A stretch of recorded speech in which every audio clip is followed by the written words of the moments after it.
Hello everyone, কি অবস্থা সবার? আশা করি সবাই ভালো আছেন।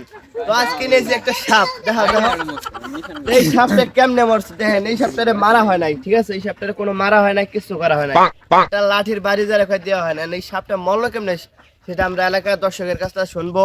তো আপনারা আমাদের সাথে থাকুন। তো এদিকে এদিকে ধরো ভাই, এই সাপটা মরার কারণ কি? এই সাপটা মরার কারণ কি? সুসাইড করছে। তো গাইস, এই সাপটা সুসাইড করছে এর কথা শোনা যায়।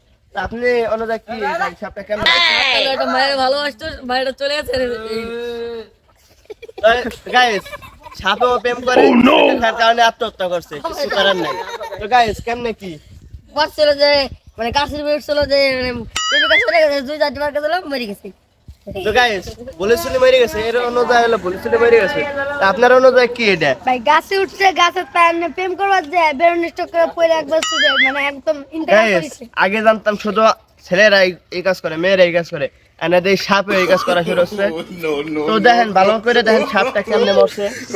মারা হয় না সাপটারে, সাপটারে মারা হয় না guys, ঠিক আছে? তো আমরা হাজার হাজার দর্শক দেখতেছি, কোটি কোটি দর্শক দেখতেছি, কোটি কোটি দর্শক আমাদের দিকে তাকিয়েছে গাইস। দেখেন এইগুলোর এখন কি করা উচিত কোন? এই যে আমাদের তো গাইস, এখন আপনারা একটু কমেন্ট করেন, সুন্দর সুন্দর কমেন্ট করেন যে এই সাপটা কেমনে মরলো। আপনাদের অনুযায়ী বলা হবে কেমনে মারা গেছে। তো সবাই ভালো থাকেন, সুস্থ থাকেন, আর সাপের জন্য সবাই দোয়া করবেন। পুরো আমি না শুনো। পুরাইছ না এ হালাক বাবার নাম জানি পুরা লাগবে।